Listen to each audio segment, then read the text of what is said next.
Morning, Leviticus 13. Regulations about defiling skin disease.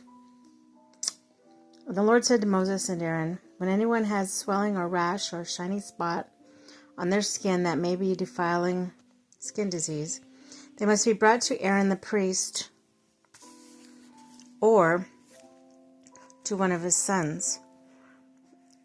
The priest is to examine the sores on the skin, and if the hair in the sore has turned white, and the sore appears to be more than skin deep, it's a defiling skin disease. When the priest examines that person, he shall pronounce them ceremonially unclean. If the shiny spot on the skin is white but does not appear to be more than skin deep, the hair in it has not turned white, the priest is to isolate the infected person for 7 days. On the seventh day, the priest is to examine him, and if he sees that the sore is unchanged and has not spread in the skin, and he has isolated them for another 7 days. On the seventh day, the priest is to examine him again, and if the sore has faded and has not spread in the skin, the priest shall pronounce them clean. It's only a rash. They must wash their clothes, and they will be clean. But if the rash does spread in their skin after they have shown themselves to the priest to be pronounced clean, they must appear again before the priest. The priest is to examine that person. If the rash has spread the skin, he shall pronounce them unclean, and it is defiling skin disease. When anyone has defiling skin disease, they must be brought to the priest. The priest is to examine them, and if there is a white swelling in the skin and has turned the hair white, and if there is raw flesh in the swelling, it is a chronic skin disease, and the priest shall pronounce them unclean. He is not to isolate them because they are already unclean. If the disease breaks out all over their skin so far as the priest can see, and it covers all the skin of the affected person from head to foot, the priest is to examine them, and if the disease has covered their whole body, he shall pronounce them clean, since it has all turned white and they are clean. But whenever raw flesh appears on them, they will be unclean. When the priest sees the raw flesh, he will pronounce them unclean. The raw flesh is unclean. They have a defiling disease. If the raw flesh changes and turns white, they must go to the priest. The priest is to examine them. If the sores have turned white, the priest shall pronounce the affected person clean. Then they will be clean. When someone has a boil on their skin and it heals in the place where the boil was, a white swelling or reddish white spot appears, they must present themselves to the priest.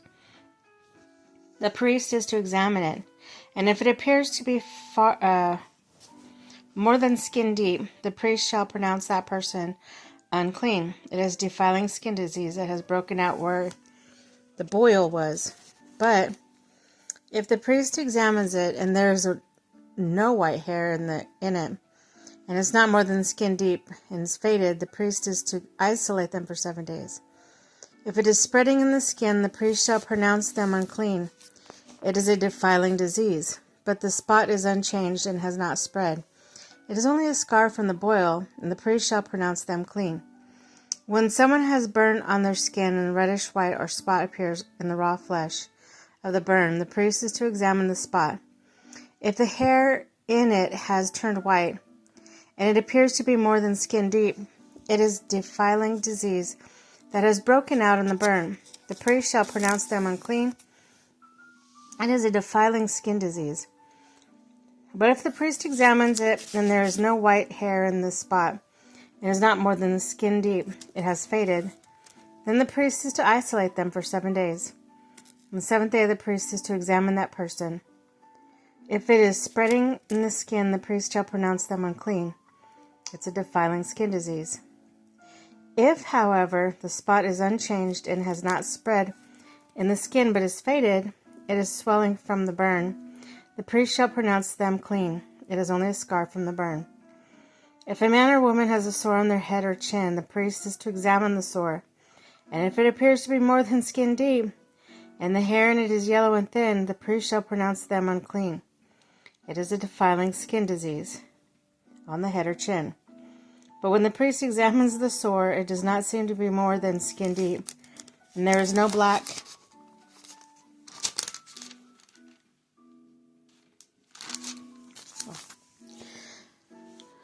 hair in it, then the priest is to isolate the affected person for 7 days.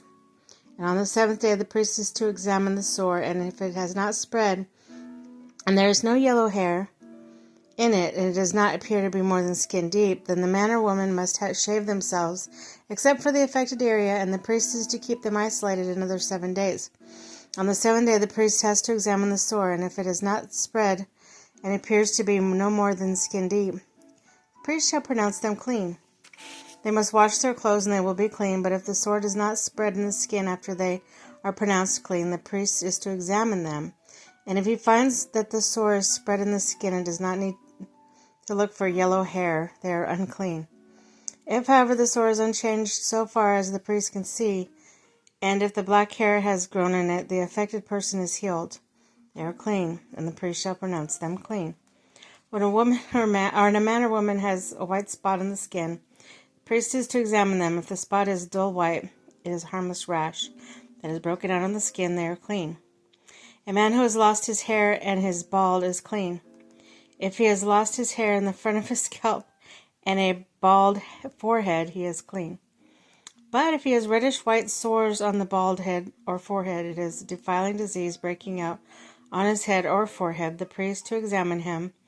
And if swollen sore on his head or forehead is reddish-white like a defiling skin disease, the man is diseased and unclean. The priest shall pronounce him unclean because of the sore on his head. Anyone with such defiling disease must wear torn clothes. Let their hair be unkempt, cover the lower part of their face, and cry out, unclean, unclean. As long as they have a disease, they remain unclean. They must live alone. They must live outside the camp. Regulations about defiling molds. As for any fabric that is spoiled with defiling mold, any woolen or linen clothing, any woven or knitted material of linen or wool, any leather or anything made of leather, is affected area of the fabric, the leather, the woven and knitted material, or any leather article is greenish or reddish, it is a defiling mold and must be shown to the priest. The priest is to examine the affected area and isolate the article for 7 days. On the 7th day he is to examine it. If the mold is spread on the fabric, or woven or knitted material or leather, whatever is used, it is a persistent defiling mold. The article is unclean. He must burn the fabric, the woven and knitted material of the wool or linen, or any other article that has been spoiled, because the defiling mold is persistent. The article must be burned. But if the priest examines it and the mold is not spread in the fabric, the woven or knitted material, or leather article, he shall order the spotted article to be washed and is to be isolated for another 7 days. After the article has been washed, the priest is to examine it again, and if the mold has not changed its appearance, even though it is not spread, it is unclean. Burn it, no matter which side of the fabric has been spoiled. If, when the priest examines it, the mold has faded after the article it has been washed, he is to tear the spotted part out of the fabric, the leather or woven or knitted material. But if it reappears in the fabric or the woven knitted material, or in the leather article as spreading mold, whatever the mold must be burned. The fabric, or any fabric, woven or knitted material, or any leather that has been washed and is rid of mold must be washed again, and it will be clean. These are the regulations concerning defiling molds in woolen, linen, or woven or knitted material, or any leather article, for pronouncing them clean or unclean.